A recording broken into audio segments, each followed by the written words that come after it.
let's talk a little bit about Zelda. Is there anything you could tell us kind of generally about the story of the game? I think with a game like The Legend of Zelda: Ocarina of Time, with that game for the first time, people really felt like there was this world of Hyrule that was there for them to explore. And with The Legend of Zelda: Skyward Sword, the goal really is that we're going to create this world that the game will take place in, but with players doing the actual motions themselves that they're seeing happening on screen, people are going to feel much more immersed in that world. And so it's not so much about the story of the game as it is about experiencing that world yourself. The important point of your question is that with this game and the motion controls, the sword is very important in terms of playing the game. So the story of the game is also going to revolve around that sword. What was your philosophy in the way the motion has ended up in the game? We wanted to have greater ability to have more precise control over the sword, and to give players the ability to choose the direction that the sword is swung in the game themselves. And so that became kind of a big focus with the Wii Motion Plus controls, was having that greater precision control over the use of the sword. And then the other is that once you take the sword control and you take it away from a button and assign it to motion control, then that means that you essentially are using one less button on the controller than you had before.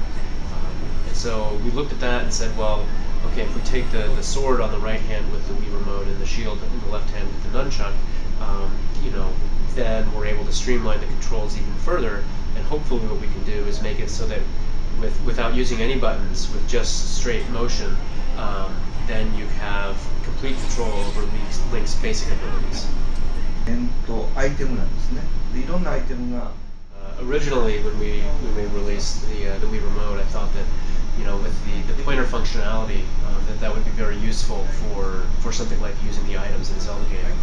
But what I found was that oftentimes you would in the game you would have to set an item to a button and activate that item, and then switch to the pointer control, and then it would take time to find your cursor on screen.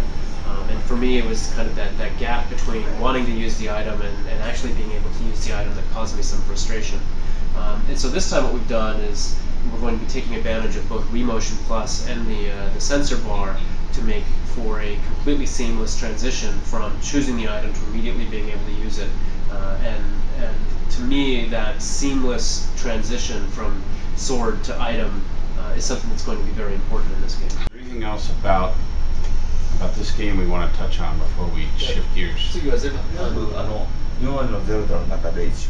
I think for me, what's probably most important is that I feel that this Zelda game is going to present kind of a new style of play for a Zelda game, and particularly what I mean by that is that for the first time in a long time, you're going to be able to do a lot of different actions in this game.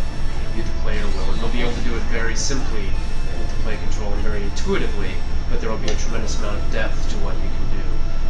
And so where I think that becomes particularly interesting is that the more that you play the game, the better you get at the different things. It's like you're learning how to use these things yourself as you play along, and just the way that it's so streamlined and you're able to transition from one thing to the next is going to give the game a very different feel than we've had up until now. So I hope people will be excited to play it because it is going to feel like a step forward in terms of the play control in that experience. How involved were you in over the years of looking at 3D as a potential technology, and were you surprised at what you have to work with now? Even on the GameCube, we had the ability to put out 3D visuals and did a lot of experimentation with games on GameCube in 3D. But unfortunately, then we were never able to get the quality to a point where we were satisfied with it. And as we started to think about it more, we felt that there were a couple of things that were very important. And one was we didn't want people to have to purchase additional accessories to be able to experience the 3D. We wanted to be able to deliver the 3D in a way that everybody who had the device would be able to experience the 3D.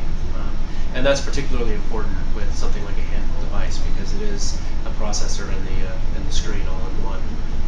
And the other thing that has been really important in making this possible is the fact that LCD screens, the technology for LCD screens, have really evolved over the last few years to the point where with the LCD screen that's available now, it's high enough resolution that it's able to create the 3D visual effect at a level that we felt was satisfactory.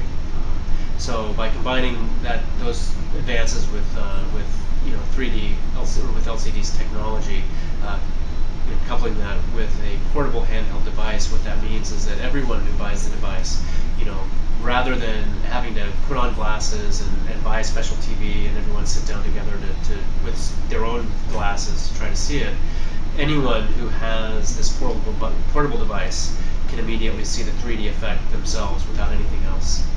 And what's also important is they can immediately show it to somebody, and that person can also see the 3D effect. And particularly with the ability to take 3D pictures as well, you can take those pictures and immediately share those with the people sitting around you. And so, it's a way that's very quick and easy for a lot of people to come into contact with 3D visuals.